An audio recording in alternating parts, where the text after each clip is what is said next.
So we often think of love as an emotion, a bond, a connection, a warmth in the heart. And certainly love may express itself in these ways. These are all movements of love, yeah,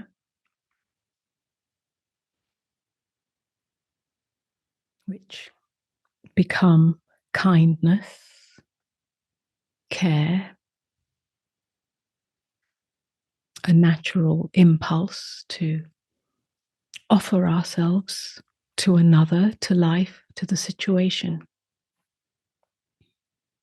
But before love becomes a movement, before it becomes personal, yeah, as a movement, it has to filter in through the personal, through the personhood.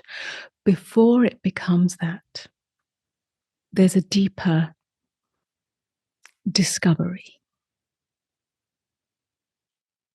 and a deeper invitation, which is to know the true nature of love before it's filtered through the personal, before it becomes the story of relationship, or before it's directed towards someone or something.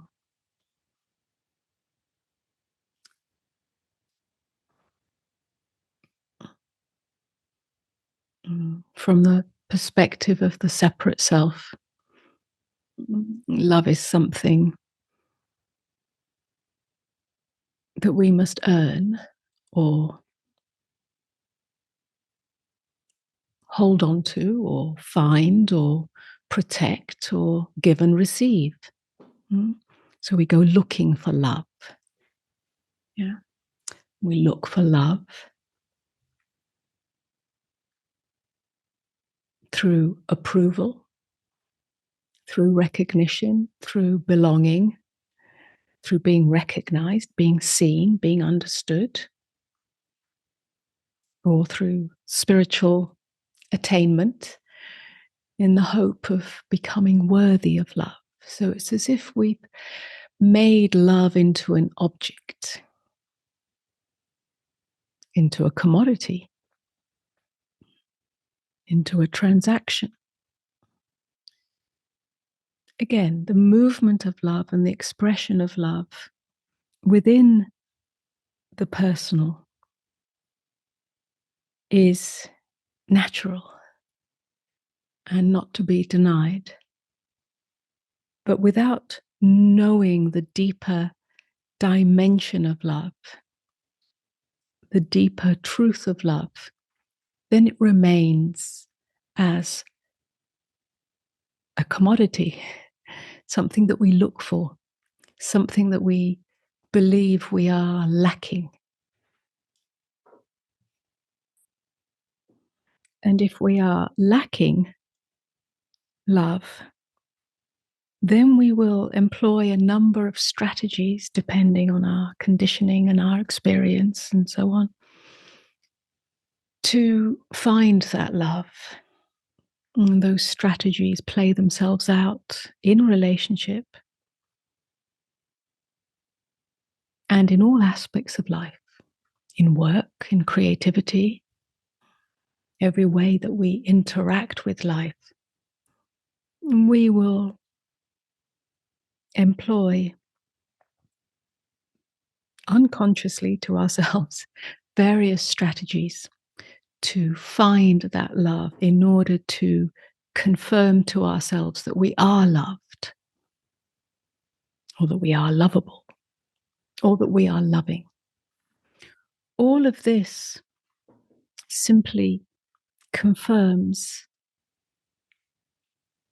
the sense of separation, the sense of me here, love over there, the sense of I am incomplete, not enough. And so that search for love in relationship or in the world in some way or another will never resolve itself. It's a futile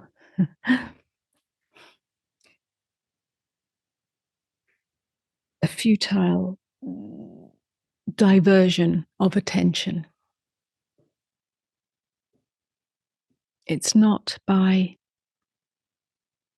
restructuring or reclothing the identity of the separate self in order to make it more loving or more lovable or more worthy, that the resolution to any sense of lack of love is found.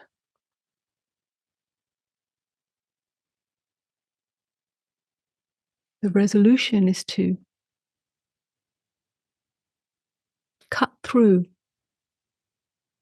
the one who believes it stands outside of love, that is separate from love.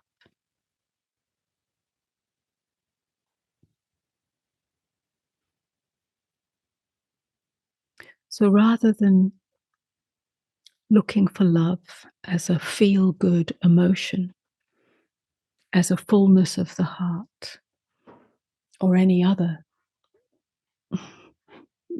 palpable sense of it,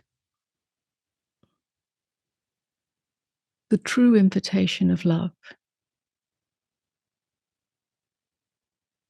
is to almost step within to that which is prior to any idea of lack, prior to the one who is seeking, prior to any identity, prior to any memory that gathers its evidence from past hurt or abandonment or disappointment. In other words, to rest as quiet presence, to discover the open, silent, aware presence that is always here, whatever is appearing or not appearing. And presence does not lack love. And at first, and certainly to the conceptual mind, this may seem like a kind of stillness or an emptiness. Then it may say, well, this is not love. Love is warm, love is sweet, and so on. But if you remain here without trying to compare it to some idea of love or try to define it, if you remain here in this quiet presence within, you'll begin to sense the warmth and tenderness in that, the aliveness, the quiet aliveness in that.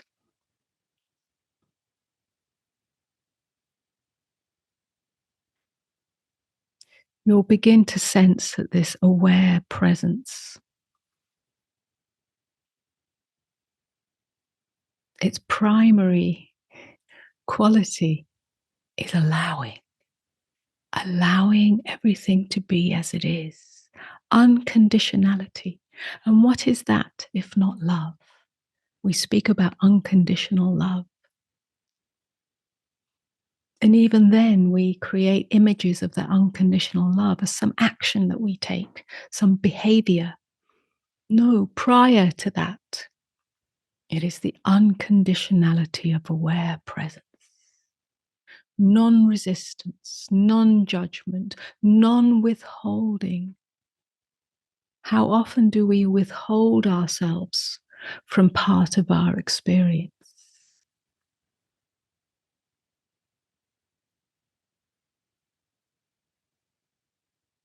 Withholding ourselves from our experience is when we contract, shrink into the wounded place, into the fearful place, into the lonely place. And in that, we're not truly meeting or holding or being intimate with the true appearance, the ache, the true ache beneath the wounded one, the true aloneness beneath the lonely one.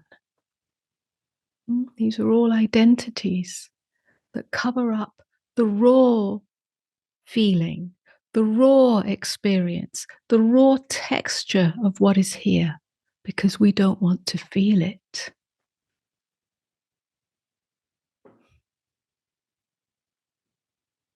Love allows everything, the whole raw texture of what is, prior to it becoming a story of me, an identity of me, prior to becoming a victim. There's no victim in the unconditionality of aware presence. And yet, there is no recoiling or shrinking, no rejection, no attempt or pretense to be strong, to be powerful, to be anything. This allowing is love. It's not a sentimental love. It's not a personal love. It's not love as a preference or an attachment. It's love as the indivisible nature of reality, the intimacy of everything with itself, love meeting itself in all things. The longing to know love, the longing to be loved, is really a longing to end the exile of the sense of separation, to stop being divided against ourselves, to stop being divided against the moment, against life. That's what truly hurts. That's what truly makes us feel alone or separate. What we really long for, the longing to come home, is to rest in a love that cannot be lost. It cannot be lost because it's not dependent on anything outside of itself. It's not something that you can add to yourself or accumulate.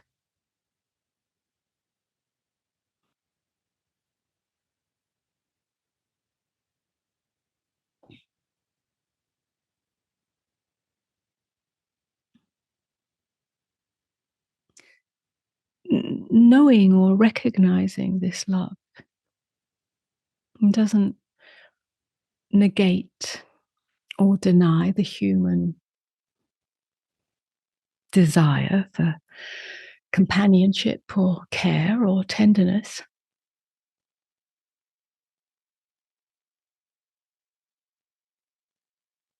Again, these are all natural movements of the human life.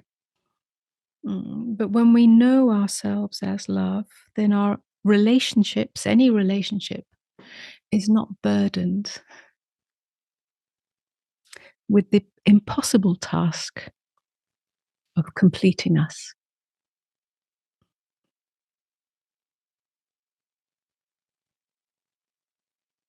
We may be touched deeply by another person. We may be in the joyful company of another person. But nobody can be the source of love. The source of love is in you. And this has nothing to do with the self-help uh, direction of loving the self. Once again, the attempt to love myself, to have positive thoughts about myself, to pamper myself, or whatever it may be, stems from separation. You don't need to love yourself. You need to recognize the love that is always here prior to yourself. Mm. Love cannot be created by the self, neither can it be created by relationship. It's prior to all of that.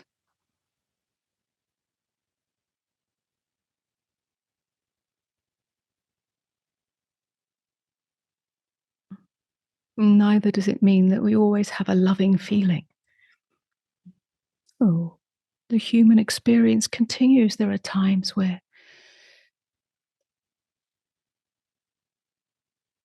a ripple of fear or anxiety or even contraction appears. We may feel hurt. Mm. Our heart may be broken by some loss or tragedy. In fact, our heart, when we recognize the true nature of love, becomes more transparent and therefore more, if you like, available for heartbreak. But in that heartbreak,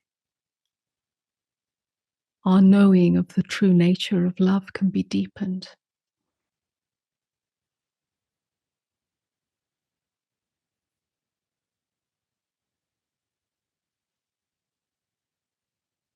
And we don't become numb.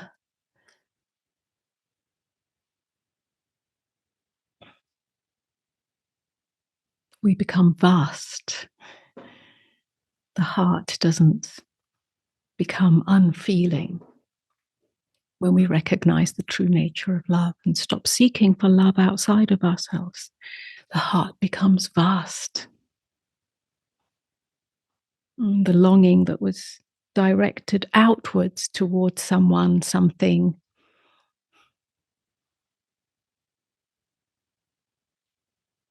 goes inwards. The longing dissolves back into its source. The one who was looking for love is seen to be arising within love. And this is a radical transformation. Love stops being an object. It becomes what you are, who you are.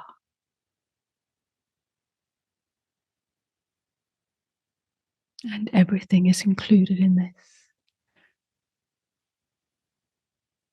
And whether it's pain or loss or uncertainty, love is the openness that includes all this without separating from itself.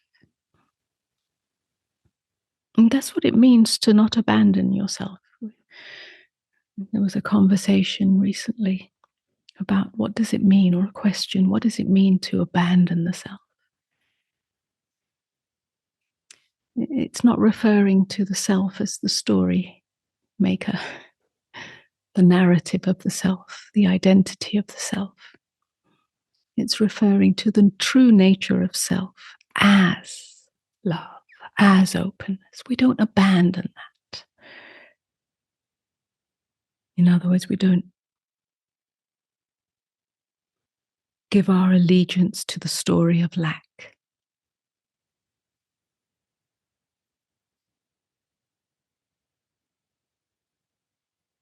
The story of unworthiness.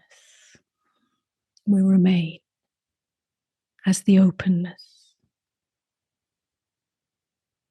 that is intimate with the raw texture of all of it, whether it's pain or hurt or loss, but still the quiet radiance of openness, of love, is known to never be absent. It is here in the intimacy, at the heart of all things.